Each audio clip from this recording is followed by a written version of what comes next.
அனைத்து உரிமை குரல் நண்பர்களுக்கும் வணக்கம். இவனை பார்த்து எனக்கு பயமா, என்னப்பா பேசுறான் இவன் அப்படின்னு சீமான் அவர்கள் பார்த்தீங்கன்னா முக்தாரை நேரடியாகவே தாக்கி பேசியிருக்காரு. இது குறித்து தான் இந்த வீடியோல பார்க்க போறோம், வாங்க பார்க்கலாம். தமிழ் தேசிய சிந்தனையாளரான பாரிசாலனுடைய வீட்டிற்கு நேர்காணல் எடுக்க போயிருந்த முக்தார் அவர்கள் பார்த்தீங்கன்னா பாரிசாலனுடைய வீட்டில் கேமரா பொருத்து போட்டிருப்பதை பார்த்து இந்த நேர்காணலே வேண்டாம் அப்படின்னு தலை தெரிச்சு ஓடிய ஒரு விஷயம் நம்ம அனைவருக்குமே தெரிஞ்சிருக்கும். பாரிசாலன் அவர்கள் பார்த்தீங்கன்னா இதை நேரடியாகவே பல நேர்காணலில் சொல்லியிருக்காரு. பாரிசாலனை அடுத்தடுத்து பார்த்தீங்கன்னா நிறைய நாம் தமிழர் கட்சியுடைய நிர்வாகிகள் இடத்துலையும் தமிழ் தேசிய சிந்தனையாளர்கள் மத்தியிலையும் முக்தார் பார்த்தீங்கன்னா பலத்தை அடி வாங்கிட்டு இருக்காரு அப்படின்னே சொல்லலாம். போகிற எல்லா இடங்கள்லையுமே மொக்கை வாங்குறதும்.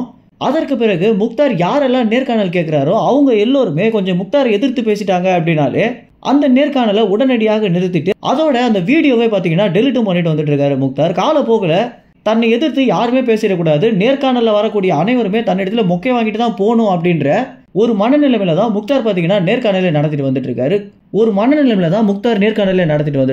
குறிப்பாக சிலர் நேர்காணல் எடுத்த பிறகு அவங்களிடத்துல வித்தியாசமான கேள்விகளை கேட்கிற மாதிரி அவருக்கு பின்னாடி கிரீன் ஸ்கிரீனை வச்சுக்கிட்டு அந்த இடத்துல எடுத்த மாதிரி எடிட்டும் பண்ணி போட்டுட்டு வந்துட்டு இருக்காரு.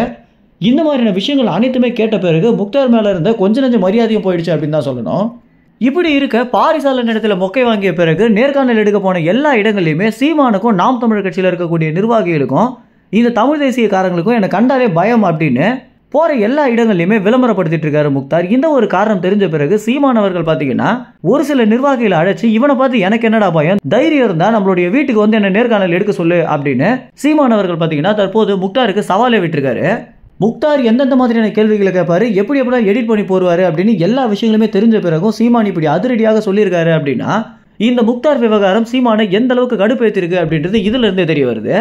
ஒருவேளை முக்தார் இதுக்கு சம்மதித்து சீமானுடைய வீட்டிற்கே வந்து நேர்காணல் எடுத்தாரு அப்படின்னா இவங்க ரெண்டு பேருக்குள்ள இருக்கக்கூடிய வாக்குவாதம் எப்படி இருக்கும் அப்படின்னு நீங்க நினைக்கிறீங்களோ அதை உங்க கமெண்ட்ஸ்ல தெரிவிங்க. நன்றி, வணக்கம்.